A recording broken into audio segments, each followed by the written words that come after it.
আজ আমরা এমন এক কাহিনীর গভীরে প্রবেশ করব যা মানব জীবনের সবচেয়ে বড় রহস্যের সাথে জড়িয়ে, মৃত্যু এবং তার পরের জীবন।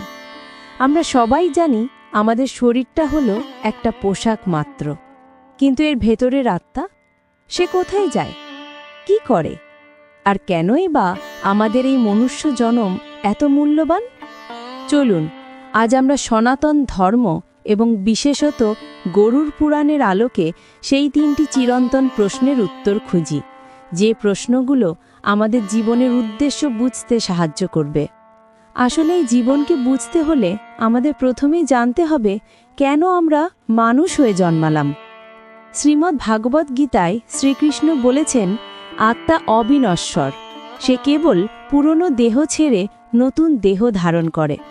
কিন্তু এই 84 লক্ষ যোনির মধ্যে মনুষ্য জনমকে শ্রেষ্ঠ বলা হয়। এর কারণ কি জানেন?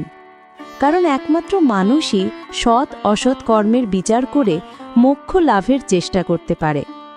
গরুড় পুরাণ অনুসারে যারা পূর্বজন্মে ধর্ম পালন করেছেন, সত্য কথা বলেছেন, পরোপকার করেছেন, দান ধ্যান করেছেন, অহিংসার পথে হেঁটেছেন, তারাই এই শ্রেষ্ঠ মানব জীবন লাভ করেন। এটা এমন এক সুযোগ যেখানে আমরা আমাদের চেতনাকে উন্নত করে জন্ম মৃত্যুর চক্র থেকে বেরিয়ে আসার পথ খুঁজে নিতে পারি। অর্থাৎ আপনার আজকের ভালো কাজই আপনার আগামী জীবনের দরজা খুলে দেবে। তাহলে একজন মানুষ যখন মারা যান, তার আত্মা ঠিক কতদিন পর নতুন জন্ম লাভ করে? আমরা অনেকেই ভাবি মৃত্যুর পরপরই হয়তো অন্য কোনো শরীরে প্রবেশ ঘটে, কিন্তু বিষয়টা ততটা সহজ নয়। মৃত্যুর পর আত্মা সবার আগে তার কর্মের মূল্যায়নের জন্য যমরাজের কাছে পৌঁছায়। এই পথটি অনেক লম্বা, প্রায় ৮৬,০০০ যোজন দূরত্ব অতিক্রম করতে হয়। পুনর্জন্মের সময়সীমা এক একজনের কর্মের ফলের উপর নির্ভর করে। যদি আত্মাটি খুবই পুণ্যাত্মা হয়, তবে সে দ্রুত, হয়তো ৩ থেকে ৪০ দিনের মধ্যেই নতুন জন্ম নিতে পারে। তারা স্বর্গ বা দেবলোকে স্বল্প সময়ের জন্য অবস্থান করে ফিরে আসতে পারে। অন্যদিকে বেশিরভাগ সাধারণ আত্মার ক্ষেত্রে কর্মের হিসাব নিকাশের অনুযায়ী নতুন জন্ম পেতে কয়েক মাস থেকে ১ বছর সময় লাগে। আর যারা জীবদ্দশায় গুরুতর পাপ করেছেন, তাদের প্রেত লোকে বা নরকে দীর্ঘকাল ভোগ করতে হয়। তাদের নতুন জন্ম নিতে বছরের পর বছর লেগে যেতে পারে। আসলে আপনার কর্মফলই ঠিক করে দেবে আপনার পরবর্তী জন্ম কত তাড়াতাড়ি হবে এবং সে জন্মটি কেমন হবে। এবার আসি সবচেয়ে কৌতূহল উদ্দীপক অংশে। মৃত্যুর পর প্রথম ১৩ দিন আত্মা ঠিক কি করে? এই সময়টিকে সনাতন ধর্মে অত্যন্ত পবিত্র এবং গুরুত্বপূর্ণ বলে মনে করা হয়। গরুড় পুরাণ বলে, দেহত্যাগের প্রথম দিনেই আত্মা তার পুরনো দেহ এবং পরিজনদের প্রতি তীব্র আকর্ষণ অনুভব করে। সে তার আপনজনের আশপাশে ঘুরতে থাকে, কিন্তু তার ডাক কেউ শুনতে পায় না।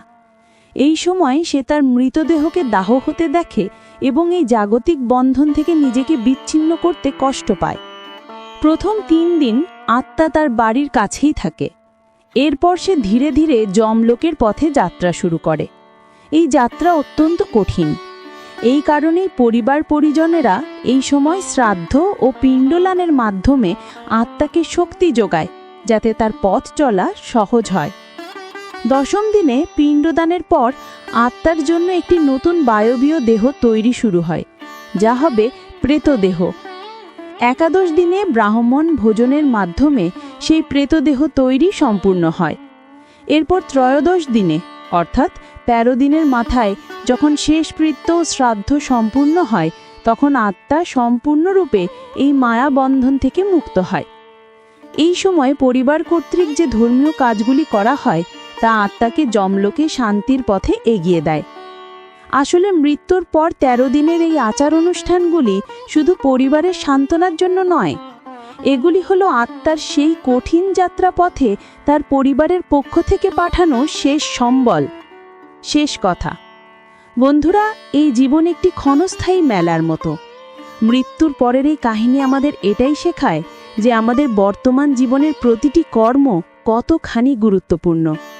আমরা যেন এই শ্রেষ্ঠ মনুষ্য জনমকে কেবল ভোগে নয়, বরং সৎ ও ধার্মিক পথে চালিত করি, যাতে আমাদের আত্মার যাত্রা শুভ হয় এবং সে মোক্ষ লাভের দিকে এগিয়ে যায়। আপনারাও যদি এই ধরনের রহস্যময় ও আধ্যাত্মিক বিষয় নিয়ে জানতে আগ্রহী হন, তবে কমেন্টে লিখে জানান। ভিডিওটি যদি আপনাদের ভালো লেগে থাকে তাহলে লাইক করবেন, বন্ধুদের সাথে শেয়ার করবেন এবং অবশ্যই আমাদের গল্পকারের চ্যানেলটি সাবস্ক্রাইব করে পাশে থাকবেন। ফিরে আসব নতুন কোনো রহস্যের উন্মোচন নিয়ে। ততক্ষণ পর্যন্ত ভালো থাকুন, সুস্থ থাকুন।